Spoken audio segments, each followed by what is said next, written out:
أعوذ بالله من الشيطان الرجيم. بسم الله الرحمن الرحيم.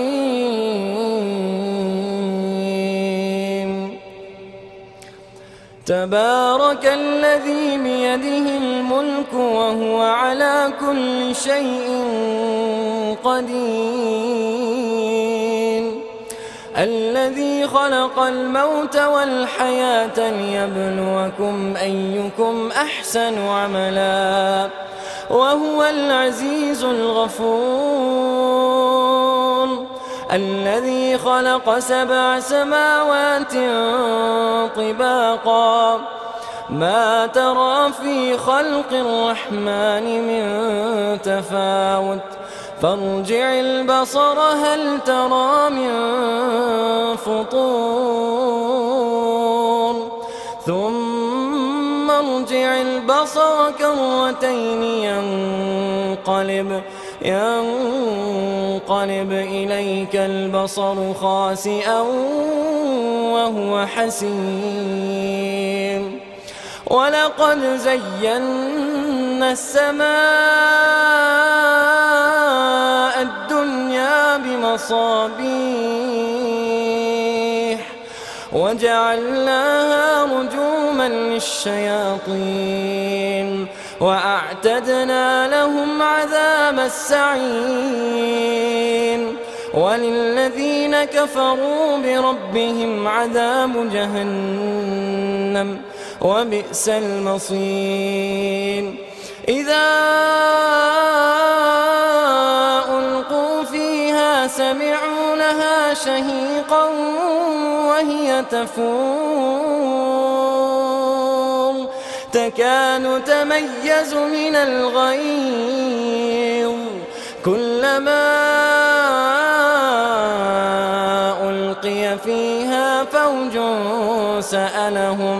سألهم خزنتها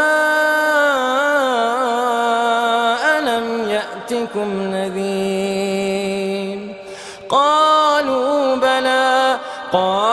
بلى قد جاءنا نذير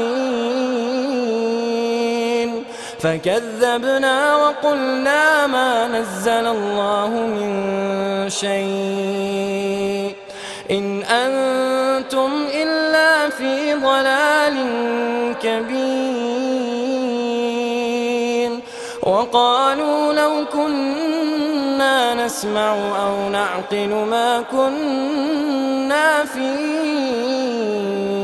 أصحاب السعير فاعترفوا بذنبهم فسحقا لأصحاب السعير. إن الذين يخشون ربهم بالغيب لهم مغفرة وأجر كبير. وأسروا قولكم أو اجهروا به إنه عليم بذات الصدور. ألا يعلم من خلق وهو اللطيف الخبير. هو الذي جعل لكم الأرض ذلولا فامشوا في مناكبها وكلوا من رزقه وإليه النشور. أأمنتم من في السماء أن يخسف بكم الأرض فإذا هي تمور أم أمنتم من في السماء أن يرسل عليكم حاصبا فستعلمون كيف نذير. ولقد كذب الذين من قبلهم فكيف كان نكير. أولم يروا إلى الطير فوقهم صافات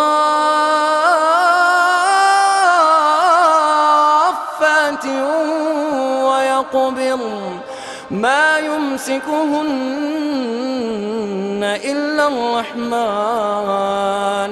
إنه بكل شيء بصير أمن هذا الذي هو جند لكم ينصركم من دون الرحمن إن الكافرون إلا في غرور أمن هذا الذي يرزقكم إن أمسك رزقه بل لجوا في عتو ونفور أفمن يمشي مكبا على وجهه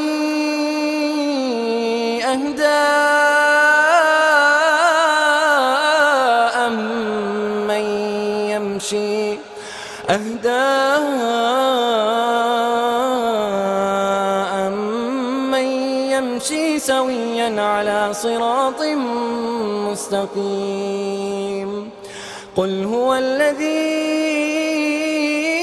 أنشأكم وجعل لكم السمع والأبصار والأفئدة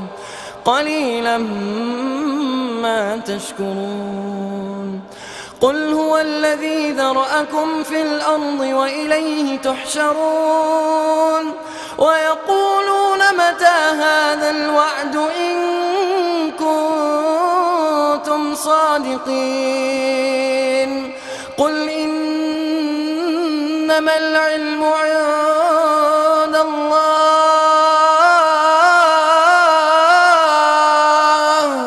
وإنما أنا نذير مبين فلما رأوه زلفة سيئت وجوه الذين كفروا وقيل هذا الذي كنتم به تدعون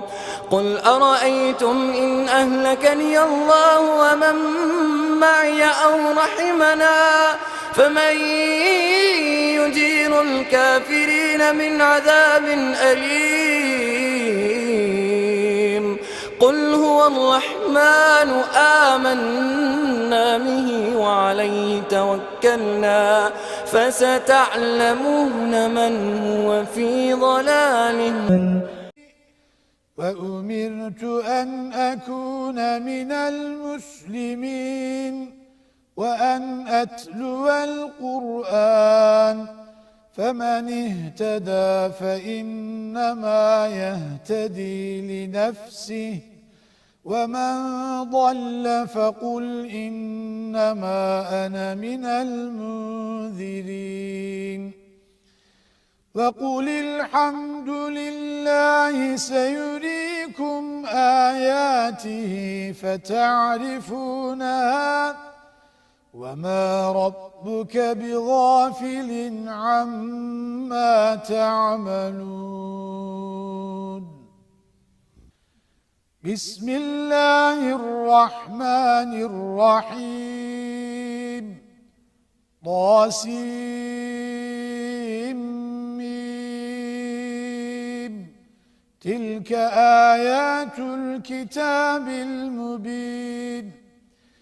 نتلو عليك من نبأ موسى وفرعون بالحق لقوم يؤمنون إن فرعون علا في الأرض وجعل أهلها شيعا يستضعف طائفة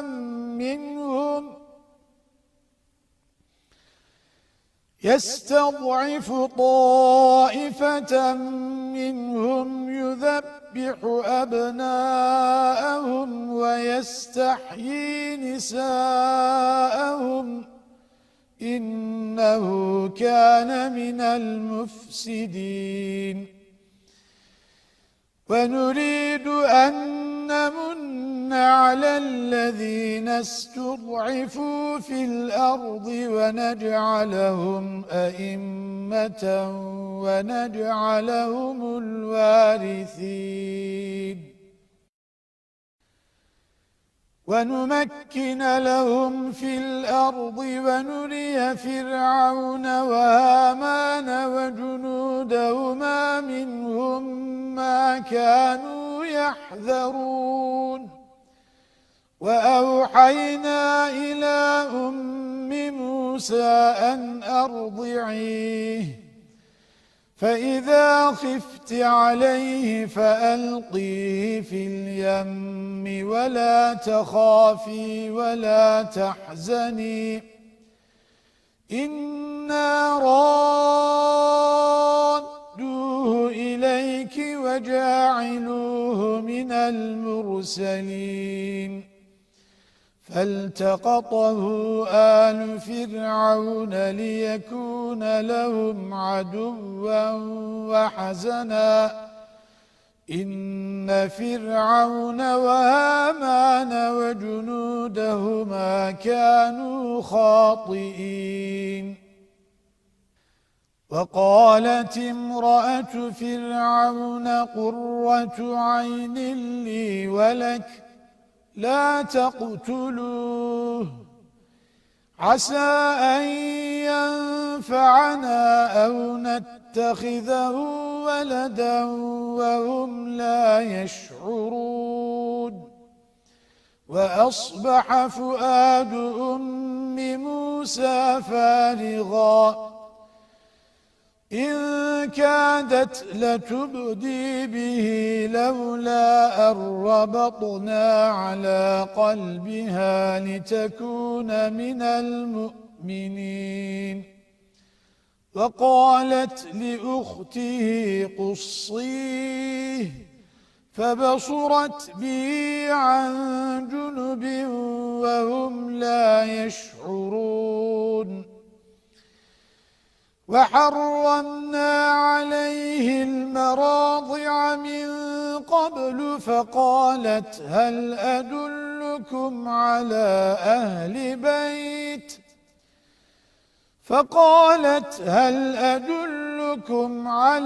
أهل بيت يكفلونه لكم وهم له ناصحون فرددناه إلى أمه كي تقر عينها ولا تحزن ولتعلم أن وعد الله حق ولكن أكثرهم لا يعلمون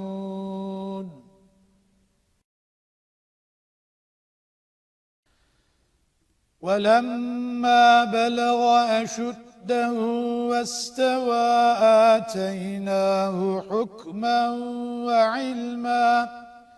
وكذلك نجزي المحسنين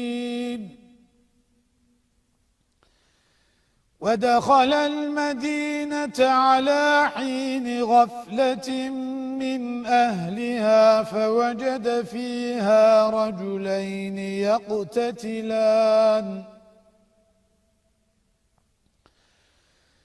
هذا من شيعته وهذا من عدوه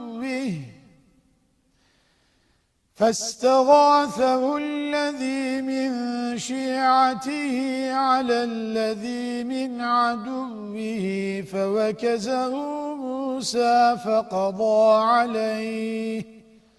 قال هذا من عمل الشيطان إنه عدو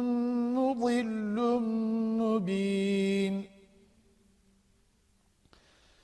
قال رب إني ظلمت نفسي فاغفر لي فغفر له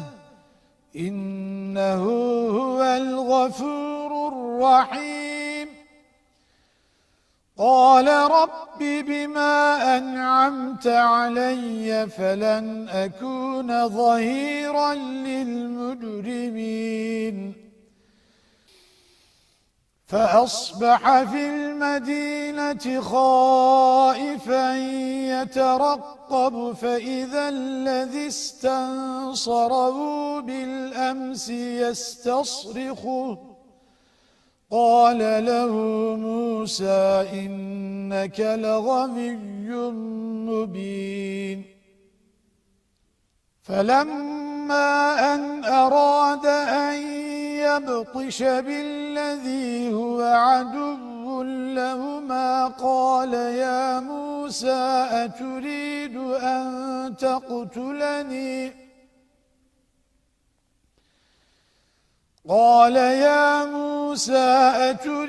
أن تقتلني كما قتلت نفسا بالأمس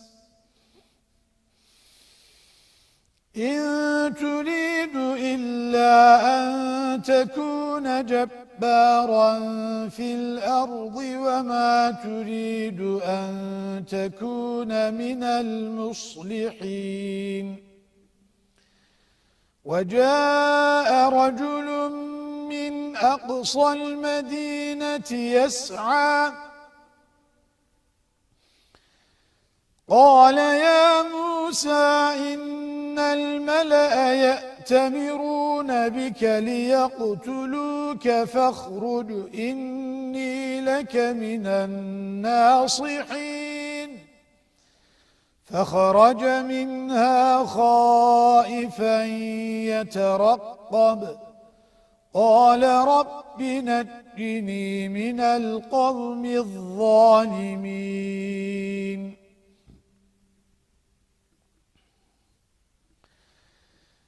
ولما توجه تلقاء مدين قال عسى ربي أن يهديني سواء السبيل ولما ورد ماء مدين وجد عليه أمة من الناس يسقون ووجد من دونهم امرأتين تذودان قال ما خطبكما قالتا لا نسقي حتى يصدر الرعاء وأبونا شيخ كبير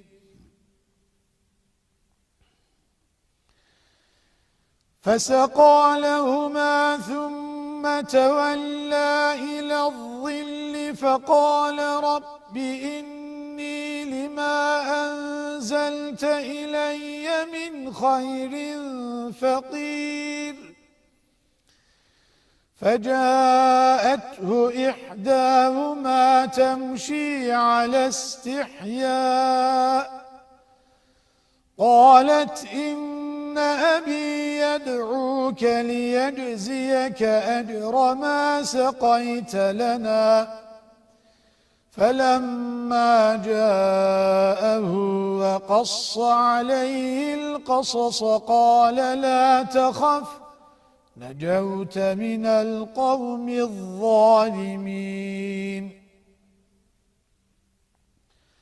قالت إحداهما يا أبت استأجره إن خير من استأجرت القوي الأمين قال إني أريد أن أنكحك إحدى ابنتي هاتين على أن تأجرني 8 حجج فإن أتممت 10 فمن عندك وما أريد أن أشق عليك ستجدني إن شاء الله من الصالحين قال ذلك بيني وبينك أيما الأجلين قضيت فلا عدوان علي والله على ما نقول وكيل.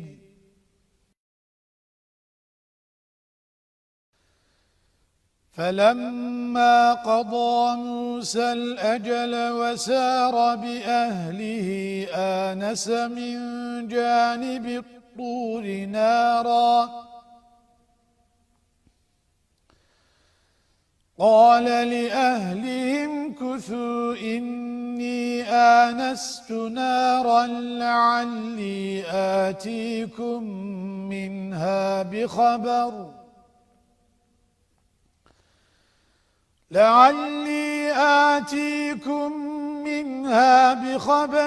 أو جذوة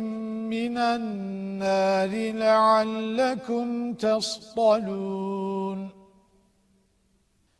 فلما أتاها نودي من شاطئ الوادي الأيمن في البقعة المباركة من الشجرة أن يا موسى إني أنا الله رب العالمين وأن ألق عصاك. فلما رآها تهتز كأنها جان ولا مدبرا ولم يعقب يا موسى أقبل ولا تخف إنك من الآمنين. أسلك يدك في جيبك تخرج بيضاء من غير سوء واضمم إليك جناحك من الرهب فذلك برهانان من ربك إلى فرعون وملئه إنهم كانوا قوما فاسقين. قال رب إني قتلت منهم نفسا فأخاف أن يقتلون وأخي هارون هو أفصح مني لسانا فأرسله معي يرد أن يصدقني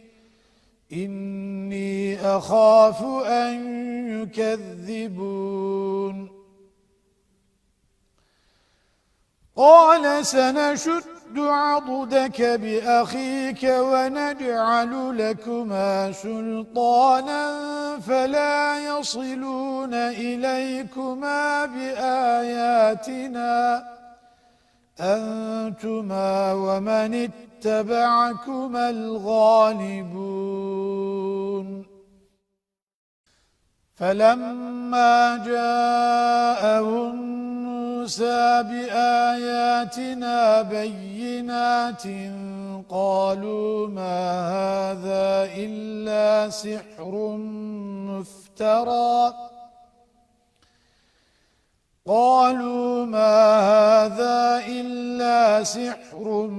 مفترى وما سمعنا بهذا في آبائنا الأولين. وقال موسى ربي أعلم بمن جاء بالهدى من عنده ومن تكون له عاقبة الدار إنه لا يفلح الظالمون. وقال فرعون يا أيها الملأ ما علمت لكم من إله غيري فأوقد لي يا هامان على الطين فاجعل لي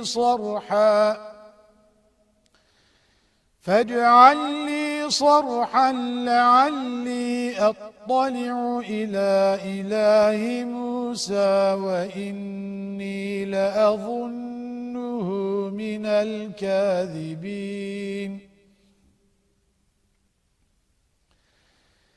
واستكبر هو وجنوده في الأرض بغير الحق وظنوا أنهم إلينا لا يرجعون فأخذناه وجنوده فنبذناهم في اليم فانظر كيف كان عاقبة الظالمين وجعلناهم أئمة يدعون إلى النار ويوم القيامة لا ينصرون وأتبعناهم في هذه الدنيا لعنة ويوم القيامة هم من المقبوحين ولقد آتينا موسى الكتاب من بعد ما أهلكنا القرون الأولى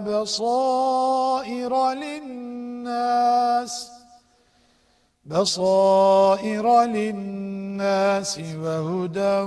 ورحمة لعلهم يتذكرون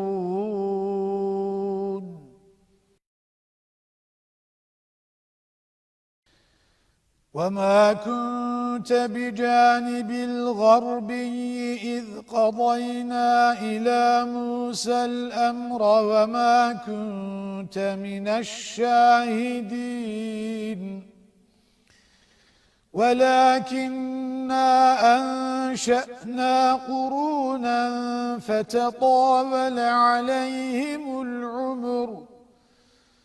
وما كنت ثاويا في أهل مدين تتلو عليهم آياتنا ولكننا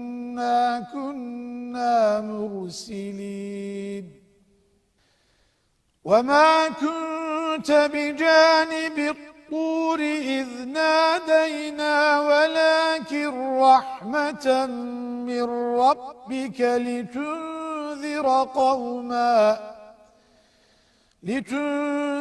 قوما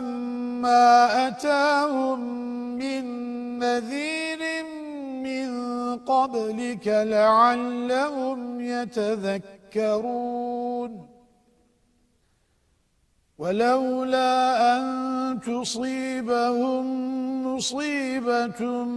بما قدمت أيديهم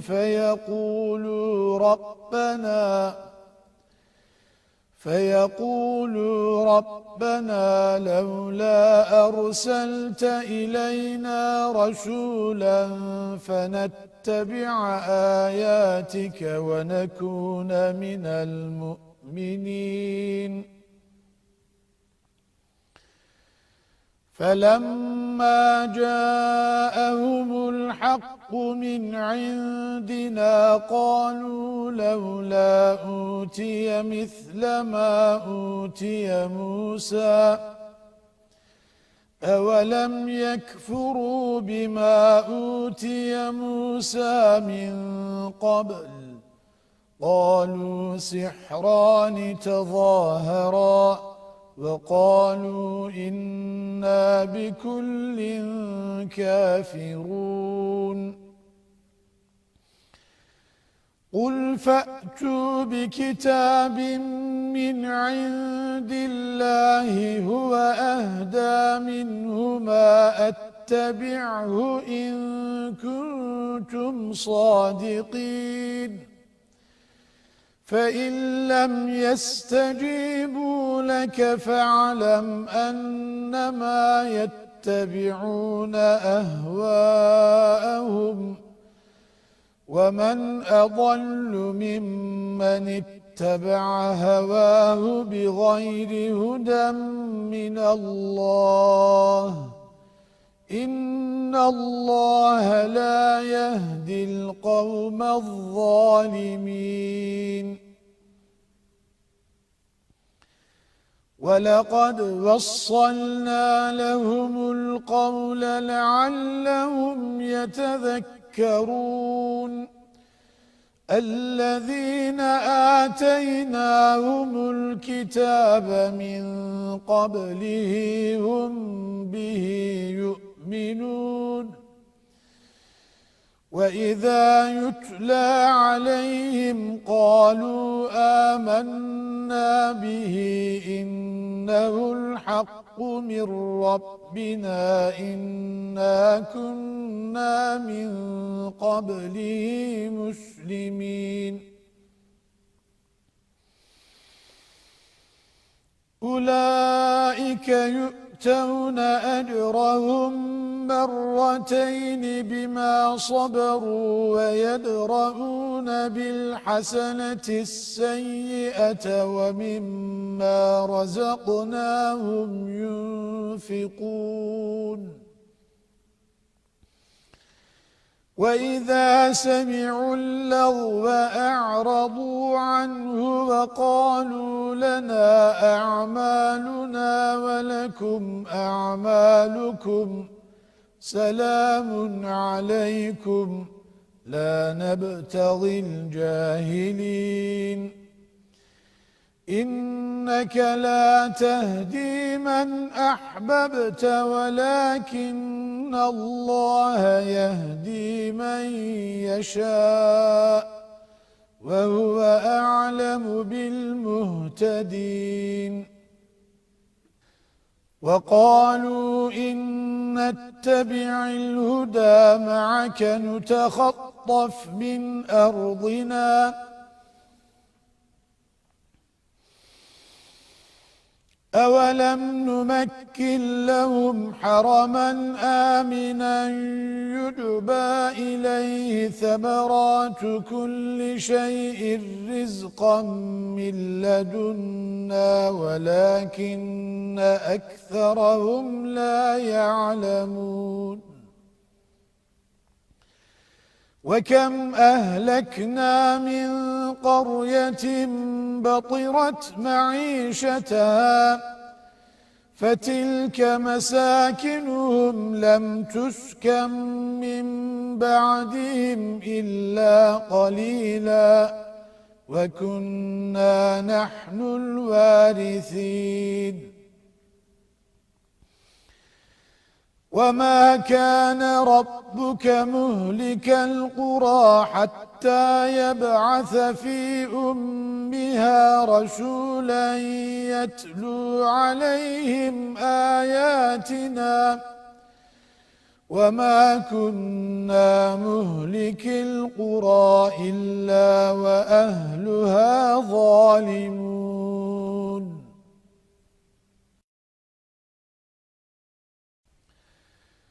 وما أوتيتم من شيء فمتاع الحياة الدنيا وزينتها وما عند الله خير وأبقى أفلا تعقلون أفمن وعدناه وعدا حسنا فهو لاقيه كمن متعناه متاع الحياة الدنيا ثم هو يوم القيامة من المحضرين ويوم يناديهم فيقول أين شركائي الذين كنتم تزعمون قال الذين حق عليهم القول ربنا هؤلاء الذين أغويناهم كما غوينا تبرأنا إليك ما كانوا إيانا يعبدون وقيل ادعوا شركاءكم فدعوهم فلم يستجيبوا لهم ورأوا العذاب لو أنهم كانوا يهتدون ويوم يناديهم فيقول ماذا أجبتم المرسلين فعميت عليهم الأنباء يومئذ فهم لا يتساءلون فأما من تاب وآمن وعمل صالحا فعسى أن يكون من المفلحين وربك يخلق ما يشاء ويختار ما كان لهم الخيرة سبحان الله وتعالى عما يشركون وربك يعلم ما تكن صدورهم وما يعلنون وهو الله لا إله إلا هو له الحمد في الأولى والآخرة وله الحكم وإليه ترجعون قل أرأيتم إن جعل الله عليكم الليل سرمدا إلى يوم القيامة من إله غير الله يأتيكم بضياء أفلا تسمعون قل أرأيتم إن جعل الله عليكم النهار سرمدا إلى يوم القيامة من إله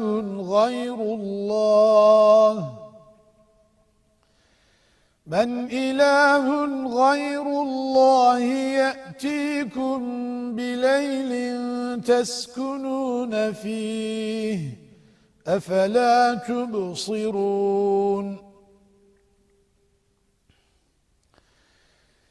ومن رحمته جعل لكم الليل والنهار لتسكنوا فيه ولتبتغوا من فضله ولعلكم تشكرون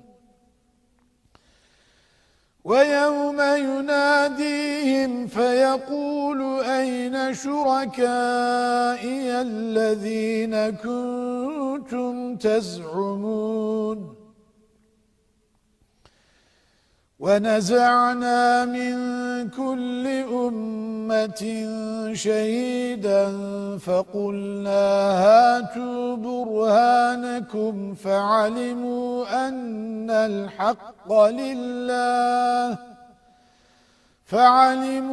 أن الحق لله وضل عنهم ما كانوا يفترون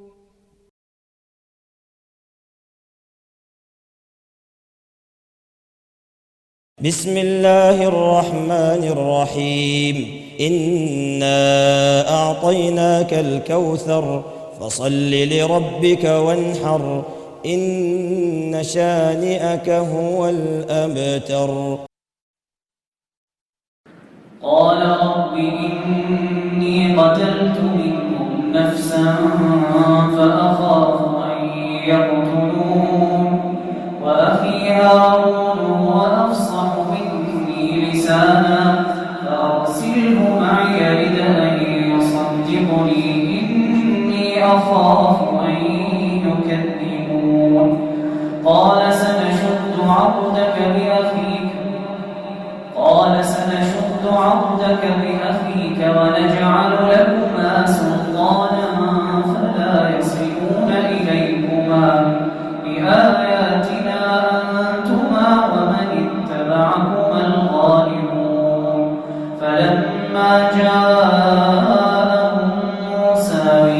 بآياتنا بينات قالوا ما هذا إلا سحر مفترى وما سمعنا بهذا في آبائنا الأولين. وقال موسى ربي أعلم بمن جاء بالهدى من عنده ومن تكون له عاقبة الدار إنه لا يفلح الظالمون. وقال فرعون يا أيها الملأ ما علمت لكم من إله غيري فأوقد لي يا هامان على الطين فاجعل لي صرحا لعلي أطلع إلى إله موسى وإني لأظنه من الكاذبين. واستكبر هو وجنوده في الأرض بغير الحق وظنوا أنهم إلينا لا يرجعون. فأخذناه وجنوده فنبذناهم في اليم فانظر كيف كان عاقبة الظالمين. جعلناهم أئمة يدعون إلى النار ويوم القيامة لا ينصرون. وأتبعناهم في هذه الدنيا لعنة ويوم القيامة هم من المقبوحين. ولقد آتينا موسى الكتاب من بعد ما أهلكنا القرون الأولى بصائر للناس وهدى ورحمة لعلهم يتذكرون. وما كنت بجانب الغربي إذ نادينا ولكن رحمة من ربك إذ قضينا إلى موسى الأمر وما كنت من الشاهدين ولكننا أنشأنا قرونا فتطاول عليهم العمر وما كنت ثاويا في أهل مدين تتلو عليهم آياتنا ولكننا كنا مرسلين. وما كنت بجانب الطور إذ نادينا ولكن رحمة من ربك لتنذر قوما ما أتاهم من نذير من قبلك لعلهم يتذكرون. ولولا أن تصيبهم مصيبة بما قدمت أيديهم فيقولوا ربنا لولا أرسلت إلينا رسولا فنتبع آياتك ونكون من المؤمنين. فلما جاءهم الحق من عندنا قالوا لولا أوتي مثل ما أوتي موسى أولم يكفروا بما أوتي موسى من قبل قالوا سحران تظاهرا قالوا إنا بكل كافرون. قل فأتوا بكتاب من عند الله هو أهدى منهما أتبعه إن كنتم صادقين. فإن لم يستجيبوا لك فاعلم أنما يتبعون أهواءهم ومن أضل ممن اتبع هواه بغير هدى من الله إن الله لا يهدي القوم الظالمين. ولقد وصلنا لهم القول لعلهم يتذكرون. الذين آتيناهم الكتاب من قبله هم به يؤمنون. وإذا يتلى عليهم قالوا آمنا آمنا به إنه الحق من ربنا إنا كنا من قبله مسلمين أولئك يؤتون أجرهم مرتين بما صبروا ويدرؤون بالحسنة السيئة ومما رزقناهم ينفقون وإذا سمعوا اللغو أعرضوا عنه وقالوا لنا أعمالنا ولكم أعمالكم سلام عليكم لا نبتغي الجاهلين إنك لا تهدي من أحببت ولكن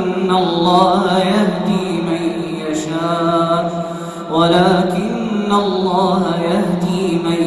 يشاء وهو أعلم بالمهتدين وقالوا إن نتبع الهدى معك نتخطف من أرضنا أولم نمكن لهم حرما آمنا يجبى إليه ثمرات كل شيء رزقا من لدنا ولكن أكثرهم لا يعلمون وكم أهلكنا من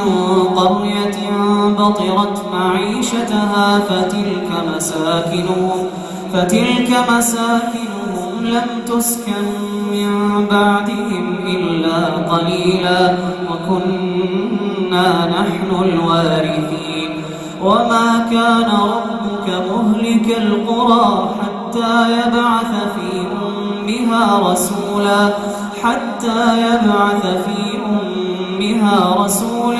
يتلو عليهم آياتنا وما كنا مهلك القرى إلا وأهلها ظالمون وما أوتيتم من شيء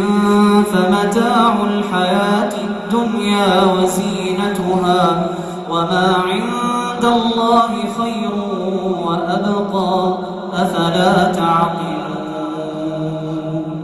أفمن وعدناه وعدا حسنا فهو لاقيه كمن متعناه متاع الحياة الدنيا ثم هو يوم القيامة من المحضرين ويوم يناديهم فيقول أين شركائي الذين كنتم تزعمون قال الذين حق عليهم القول ربنا هؤلاء الذين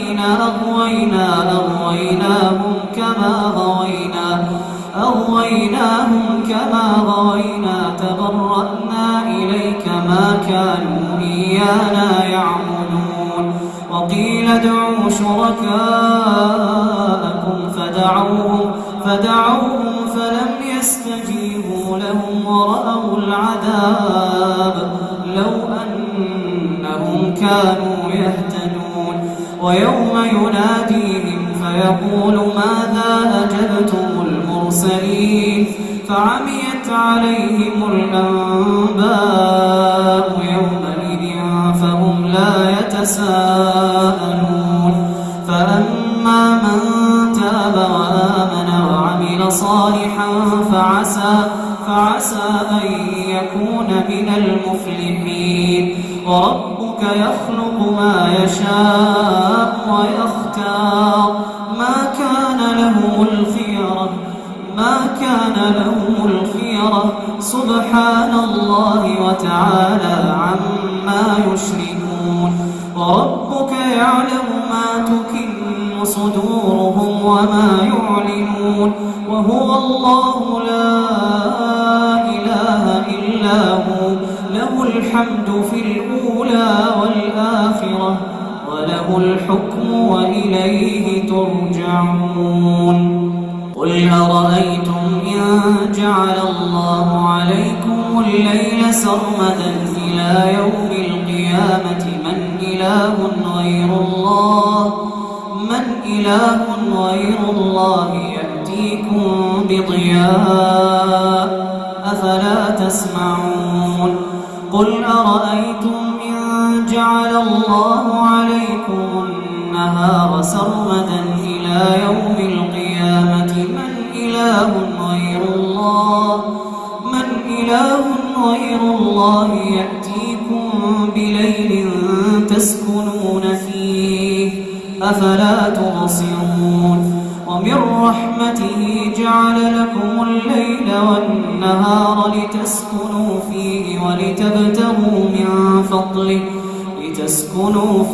ولتبتغوا من فضله ولعلكم تشكرون ويوم يناديهم فيقول أين شركائي الذين كنتم تزعمون ونزعنا من كل أمة شهيدا فقلنا هاتوا برهانكم فعلموا أن الحق لله وضل عنهم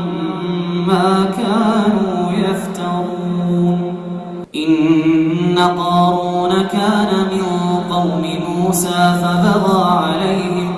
وآتيناه من الكنوز ما إن مفاتحه لتنوء بالعصبة أولي القوة إذ قال له قومه لا تفرح إن الله لا يحب الفرحين وابتغ فيما آتاك الله الدار الآخرة ولا تنس نصيبك من الدنيا وأحسن كما أحسن الله إليك ولا تبغ الفساد في الأرض إن الله لا يحب المفسدين قال إنما أوتيته على علم عندي أولم يعلم أن الله قد أهلك من قبله من القرون من هو أشد منه قوة وأكثر جمعا ولا يسأل عن ذنوبهم المجرمون فخرج على قومه في زينته قال الذين يريدون الحياة الدنيا يا ليت لنا مثل ما أوتي قارون إنه لذو حظ عظيم وقال الذين أوتوا العلم ويلكم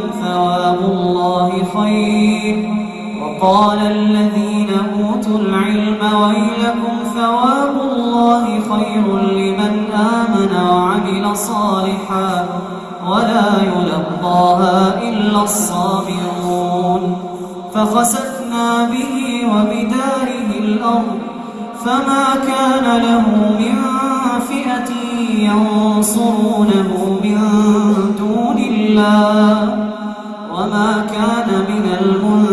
المنتصرين وأصبح الذين تمنوا مكانه بالأمس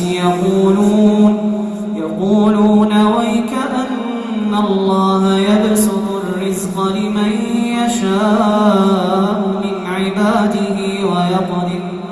لولا أمن الله علينا لخسف بنا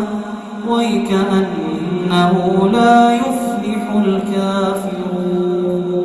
تلك الدار الآخرة نجعلها للذين لا يريدون علوا في الأرض ولا فسادا والعاقبة للمتقين من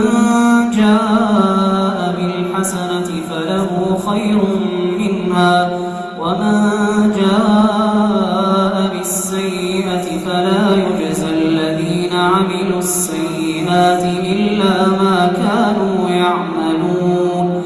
إن الذي فرض عليك القرآن لرادك إلى معاد قل ربي أعلم من جاء بالهدى ومن هو في ضلال مبين وما كنت ترجو أن يلقى إليك الكتاب إلا رحمة من ربك فلا تكونن ظهيرا للكافرين ولا يصدنك عن آيات الله بعد إذ أنزلت إليك وادع إلى ربك ولا تكونن من المشركين ولا تدع مع الله إلها آخر لا إله إلا هو كل شيء هالك إلا وجهه له الحكم وإليه ترجعون